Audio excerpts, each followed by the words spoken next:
یک پیامی با همه هنرمندان سلیمانی عالم هنر بحره، هنرمند قطریه راسته هرگز نبا مغرور بن یعنی غرور تنها سم به اون هنرمنده یعنی غرور مغرور بوان که من دیگه تا من ابام بد نه هیچ نیه ما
اسم رادیو گریانه، یه رادیوی به اسم گریان، هم خاصیت بهتون میگن و شریک همتون باشن. شما چه پیامی داری که بهشون میگید؟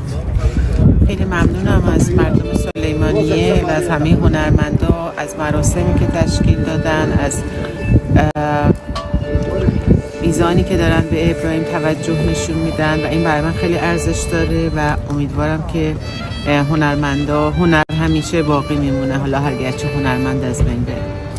ئەڵێ زۆر سپاسی ئێوە کەم و سپاسی ئەم هەموو جەماوەرە بە ڕێزاکەم کە هاتبوون بۆ پێشوازیکردن بۆی خۆحافیزی لە ئیبراهیم کە ئیبراهیم شەریکی ئێمە بووە، وەرەش ئێوە بووە. سپاسی هەست و ڕێزی تایبەتیشم هەیە بۆ هەموو ئامادەوانی لە بە تایبەتی کاندای هونەرمەندان و هەموو خۆشەویستانە. ئەوەش دەزانن کە هونەرمەند لەوانەیە بمرێ لە نامان نەمێنێ، بەڵام هنر هەمیشە زیینوە و دڵنیاشم ئیبراهیم هەدە دڵی هەمووتانە هەرەمێنێتەوە و هەر بەردەوامیش هەیە. چیز دیگەی داری برای گفتن؟ فقط تشکر میکنم و اینکه ابراهیم اینجا رو هم وطن خودش میدونست. ئەڵێم زۆر سپاستانەکەم هیچ ترم نییە، ئەوە بزانن کە ئێرەش وەکو نیشتمانی دووەم بوو بۆ ئیبراهیم، ئەوەیە کە حەزی لێرە بوو کەمتر حەزی لەوەتی. سپاس بۆ هەمووتان. چیزی دیگە؟ خیلی ممنون. ئەڵێ زۆر سپاس بۆ ئێوە.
لە کۆنە وتراوەی هات بێتە سلێمانی و ڕۆژەی لە سلێمانی ژیابێ حەزی کردو بمێنێتەوە. من بۆ لە ساڵی 2008 ئەم هونەرمەندە جوانە میوانداری کرد بۆ سلێمانی لەگەڵ گروپێکە بەناوی گروپی ڕوونا. لە 2008ەوە کە میوانداریم کرد و هات پێرەمایەوە، ئەو پیاوە جوانی لێ دەچوو کە هەموو بە ئاواتیەوە بووی بەداخەوە بوو بەداخ لە سەدمی هەمومان کۆچەکەی. ئەو کەسایەتی جوان و هونەرمەندە گەورەی لێ دەچوو کە هەموومان شایدی شوکارە جوانەکانی بەڕاستی. لە 2008 کە هات ئیتر نەگەڕایەوە، خۆشی و ڕێز و حرمەتی ئێرە و ڕێزی خەڵکی سلێمانی بینی بۆ هونەر و هونەرمەندان مایەوە تاکو کۆچی کرد بەداخ. زۆر بەداخەوە بۆ کۆچی دوایی ژەنیاری بەتوانە، ژەنیاری بە ئەزمون، ژەنیارێک کە لە ماوەی 17 ساڵی کە لە شاری سلێمانی بوو خزمەتێکی زۆر گەورەی بەخشی بە هونەری کوردی. مامشێر بەدەر لەوەی کە هونەرمەندێکی زۆر گەورە بوو، ژەنیارێکی زۆر بەتوانا بوو، لە هەمان کاتا بەپێ ئەوەی من بۆ ماوەیەکی زۆر هاوڕێم بوو، هەرچەند کاری هونەریم لەگەڵا نەکردووە، بەڵام بۆ ماوەیەک هاوڕێم بوو لە دانیشتن و لە شەقامان بینی. کەسێکی زۆر ئینسان دۆست بوو، کەسێک بوو زۆر سۆزدار بوو، کەسێک بوو دایمەن بەرژەوەندی خەڵکیویست. بەڕاستی لە دەستدانی مامشێر توانم بڵێم خەسارەتێکی زۆر گەورەیە لە هونەری ڕەسەنی کوردی ئەدا، بەڵام دەسەڵاتیش نییە، ئیتر دەسەڵات نییە و هەموو لە پێشمانە مردنێک زۆر بەداخەوە زوو بۆ مامشێر. دڵنیام ئەگەر ساڵانیشی تر بژایە خزمەتی زیاتری بە هونەری کوردیە کرد. لێرەوە پرسە و سەرخۆشی لە خۆمان لە هونەرمەندان و لە کەسوکاری یەکەم. بەڕاستی ئەمڕۆ مراسیمێکی زۆر جوان و شایستەی بۆ سازدرا لە فڕۆکەخانەی سلێمانی. ڕۆحی شاد و ئارام بێت. زۆر دڵگرانم، زۆر خەمگینم کە بەشداری ئەم پرسەیەکەم بۆ مامۆستای خۆشەویست مامۆستا برایم نەقدیان زۆر بە هیوا بووم ئاواتەخوازم ئەم ڕۆژە نەبینم بەڵام بە هەرحاڵ مامۆستا برایم خۆشەویستێکی هێندە گەورەی جێهێشت کە هەتا بیر ناچێتەوە بۆتە سمبولێک بۆ خۆشەویستی بۆ پێکەوە ژیان بۆ هونەری بەرز هونەری ڕەسەن لە خوای میهرەبان داواکەم گیانی ئارام بێ لە خوای میهرەبان داواکەم جێگەی بەهەشت بێ یا ڕەبی مامۆستا ئیبراهیم مامۆستایەکی لێهاتوو بوو بە هەموومانێک یەک دەریا بوو لە میلۆدی جوان لە مەقامی جوان لە لێهاتووی موزیکی لە هەموو جوانیەکی موزیک بەڕاستی هەتا ڕەنگە 1000 ساڵی کە کەسێک ناتوانێت شوێنی بگرێتەوە هەر لە گەلانی ئێران نەڕۆژ لە ئێمە ڕۆژ شاری سلێمانی ڕۆژ من بە شەخسی لە من ڕۆژت بەڕاستی مامۆستا ئیبراهیم کەسێکە کە هەرگیز وەسفکردنی کۆتایی نایەت تەنیا شتێکە بیڵێم لە دڵەوە داوا لە خوای میهرەبانەکەم کە گیانی ئارام کە جێگەی بەهەشت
بيشي عيد بيشي لنا لبيشي كي قدمتي يا شب وبيشي راس تكيلة بردالة تادك وقف الرميشي بوفن جانا تمشي لا